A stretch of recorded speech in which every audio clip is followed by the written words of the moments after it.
yes, mpola mpola tukaniriza ku mukutu gwaffe omuganzo kumanyikiddwa nga Uganda Mukamuli amanya n'eddoboozi Ntambi Chimso Rich Boy Maxudi Junior. Wabula kuba nti otambula naffe, wabula kuba nti otwagala, wabula kuba nti osubscribinga, wabula kuba nti obeera wano eva n'ogamba nti Chimso nambali moja agenda kuba nti akatutuusako mpola mpola agafa e Uganda. Nkwaniriza nate bwe yakatweyungako omulundi ogusooka ngamba nti okola kyamanyi okuba nti bambi weekumira wano, wabula kuba nti otwagala, wabula kuba nti osubscribinga, wabula kuba nti eva otuvimbisa 24/7 olunaku lwaleero muzikirize malite Bebe Cool nno si musanyufu engeri gyekujja kiri nti mu State House bamuyisiza mu lugaayo. President Museveni yamugambye nti gwe byokola bya kitumbaavu kikasira okuba nti okola ebintu by'ekisajja ekikulu, lekera kuba nti ogaba t-shirt ng'ofukamira abantu wano bamujereze mu maaso g'abayimbi banne ba blogger ne ba social media ba NRM. Mwebale kuba nti mutambula naffe, tubagala nnyo mpola mpola, mwebale kuba nti mutwagala, mwebale kuba nti eva mujja wano mpola mpola. Pick up on yourself na buli yenna ali wano.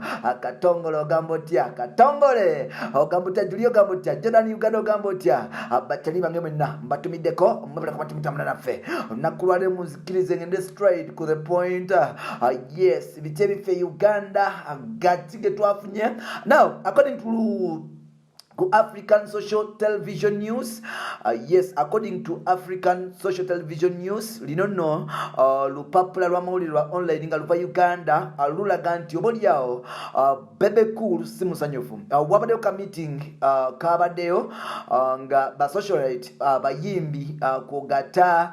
ne ba blogger aba NRM mu meeting ga President Museveni. Wano nno babadde badiscussing ku bintu ebyenjawulo mpola mpola. Wabaddeyo ebitagenda bulungi obolyao omusajja mukulu Bobi Wine jabadde akozesanga tool oba engombo tool ekyokulwanyisa ekisinga obukulu abayimbi ba NRM kye babadde bakola. Twalabako omusajja mukulu amanyikidwa nga Bebe Cool nga ava yafukamira agabira abantu t-shirt mu mamuka ga Uganda ne mu bitundu ebyenjawulo ebyetoolodde Uganda ng'ali mu campaign okuba nti asitwalenga future y'abantu mpola mpola. Bobi Wine Bebe Cool yavaayo ng'ayambadde yero n'afukamira ng'agabira abantu ku t-shirts kino mu bitundu bya Uganda ebyenjawulo ng'agamba nti yengeri yokka gy'asobola okwenkawuntalinga mu musajja mukulu amanyikidwa nga Bobi Wine n'okuba nti oboolyawo azikkiriza n'okuliusinga amanyi ge ga musajja mukulu amanyikidwa nga Bobi Wine. Kino nno tekyasanyusa President Museveni, agamba nti okufukamira ng'owa abantu t-shirt kyekintu ekikyasinza okuba ekyobuswavu n'ekiswaza mu nsi yonna, kubanga tosobola kuba nti olyawo ogabira abantu bintu ng'ofukamidde. Tolina ekitegeeza nti abantu abo obeegulako obweguzi, abantu abo tebawiringi kuba nti ositandinga naawe. President Museveni yagambye Bebe Cool n'agamba nti temulekerawo okuba nti mugaba t-shirts nga mufukamidde n'okuba nti oboolyawo mugabira just abantu t-shirts mpola mpola. According to our Jaja musajja yavayo n'agamba Bebe n'abantu abalala n'abagamba nti musomese abantu ku nnima eri modern okuba nti oboolyawo abantu bagenda mu maaso n'okuba nti beenoonyeza akasente nga bayita mu byokulima kugatta n'okuba nti oboolyawo yes mbabuulire engeri gye balina okukolamu ssente mweno era abantu basobole okuba nti bakolera akasente dani okubawa t-shirt. President Museveni agamba nti okubawa t-shirt si kibi, naye okubawa t-shirt ng'ofukamidde kintu kiswaza nnyo, especially ku gavumenti ey'abasajja, ku gavumenti ey'abantu abalisted, ku gavumenti y'abantu oboolyawo balumira moyo. Avaddeyo n'agamba nti nedda Bebe Cool kyewakola tekiriiyo, n'amugamba obutaddamu kikola okuwantu wonna kubanga kitanishinga era kita brand ya NRM kogata ne President Museveni ng'omuntu. Wano nno byafuuse Bebe Cool yafuuse ekyokusekererwa mu bakyalibe bonna. King Mike yavudde n'ayogera bingi n'agamba nti Bebe Cool abadde alimba abantu nga bwakola kumbe nga talina byakola. Avudde n'agamba nti Bebe Cool yakomadde okukola naye abadde ajja alimba abantu era nga agamba nga yebasinga ennyo okukola. Bebe Cool recently bagenda ne bamugoba mu makunoonyeza President Yoweri Kaguta Museveni akalulu. I don't know what happened. Agamba ye yasala okuba nti akoma mu Kampala engeri gyakiri nti tayagala kusaasanya COVID naye nga amawulire agamaliro gabamba nti bamugoba mpola mpola, so tumanyi kituufu kyeki mpola mpola. Recently bagenze ne bamitinga President ne babako bye badiscussinga nga bagamba nti riots biki bali badiscussinga ku riots n'ebisikaddewo. President Museveni yagamba nti singa abantu balina ebyokukola, omuntu yenna alina ebyokukola, omuntu yenna alina business, omuntu yenna alina ebyobulimi ebiri progress, taba nansonga ensonga lwaki yeekalakasa so nolwekyo President Museveni yalabudde yagambye ba Bebe Cool nti mulekeraawo ofukamirira abantu nga muba t-shirts wabula abantu mbabuulire engeri gye balina kukolamu ssente abantu mbabuulire engeri gye balina kumakinga sure nti bali busy bakola emirimu egy'enjawulo dani ate okufukamira okuba wa t-shirts kubanga t-shirts zigenda kugula nti zigula mmere mu maka gaabwe. Bebe Cool wano nno masajja wattu yanyize Bebe Cool yafinize small na nobolyawo ng'alaba nti he wasn't appreciated ekimala okuba nti obolyawo yagezi maaso okuba nti obolyawo blaming instead of okuba nti yes bamusima byakola. Bebe Cool agamba nti kibi nnyo tebamukoze kubanga yaswadde mu maaso ga buli omu. Tukikire nti emyaka gyonna Bebe Cool avuddeyo ng'alaga nga bali musajja wa NRM ng'era yavaayo n'alayira okukuyawo omubiri n'okuba nti adraininga bank account ze zonna paka ngasirisiza musajja mukulu amanyikidwa nga Bobi Wine. Wanono Bobi Wine interview yemu gyabaddeko ku Radio Simba program bagiyita Olutindo ne Evans Walusimbi yakozeseza example ya Bebe Cool nga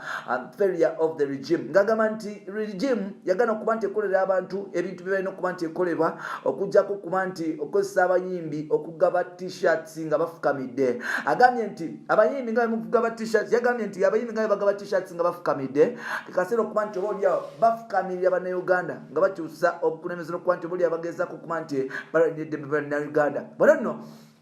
still Bebe Cool kiba kimulya nti omusajja gwagezaako okuba nti kantawonenga amukuba left right and center era nga Bebe Cool wetwogera ali frustrated ne muzeeyi Bebe Cool tabitegeera. Bebe Cool eno ye kampeni yakasooka ebintu obutamugendera bulungi kubanga zonna zenzise mulaba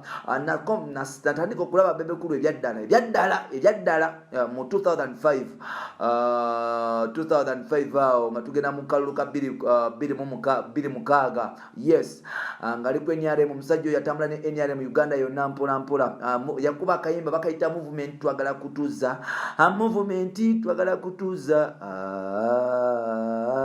bana Uganda bagala kutuza okitegera kakayimba kiyakuba mpola yes when amulabira nenziramu okumulaba Bebe Cool mu 2011 elections 2016 Bebe Cool akoze tubagana project ebadde successful akuguna omulundi Bebe Cool project zonna zagezeza kukolera NRM tezibadde successful. I don't know why. It is because is it because ono muyimbi munne tamusobola oba bintu bya justice bya ghetto kubanga twali tusuubira Bebe Cool kuba nti stopping Bobi Wine mu mbeera yonna but unfortunately I don't know what happened musajja mukulu yagenda maaso n'okuba nti alemererwa nano bibuzo bingi lwaki Bebe Cool olemererwa musajja munno ate nga gwe yamukola you mentored this boy but this boy goyita your boy yakusuukako muganda wange walemererwa kuba nti omwenkentawulinga bulungi era nga wetwogerera ssaawa zino ebintu byamutabuseeko musajja wange Bebe bamugambye nti owaaye ekintu kyusa system muganda wange ebintu byokufukamira kugaba t-shirts bikome wanono ennaku z'omwezi 14 Uganda lwegenda okuba nti esalawo ani atwala obukulembeze bwa Uganda. President Museveni atwala John Katumba musajja waffe abutwala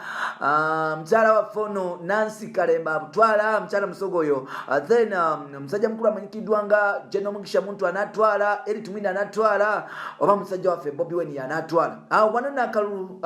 kalu kazibu oyinza okulaba nti gundi oli Nancy yasinga amaanyi ogenda okwesanga nga ate musajja waffe Katumba abamudo ba president omanyi bana Uganda bali fane tomanyi kibaagala asono lecho tulindire na kuzomezi 14 January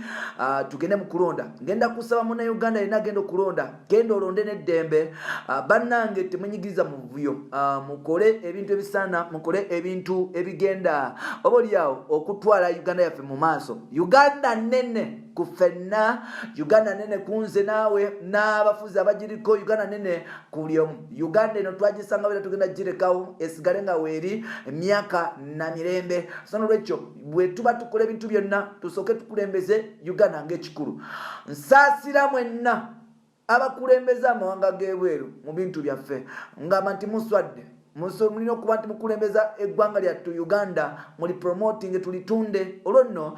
tubeerere ddala part of Africa wano nno ensi yonna etukankana lwaki gwe toleetera nsi ezo tukankana nga okuma eggwanga lyo mu mirembe Bampita Ntambi Kimso Rich Boya Maksudi Junior ennaku z'omwezi 14 genda olonde gw'olonda yenna yoyo gwoba osiimye your vote your choice your voice biso byebyo Bampita Ntambi Kimso Rich Boya Maksudi Junior bye bye for now.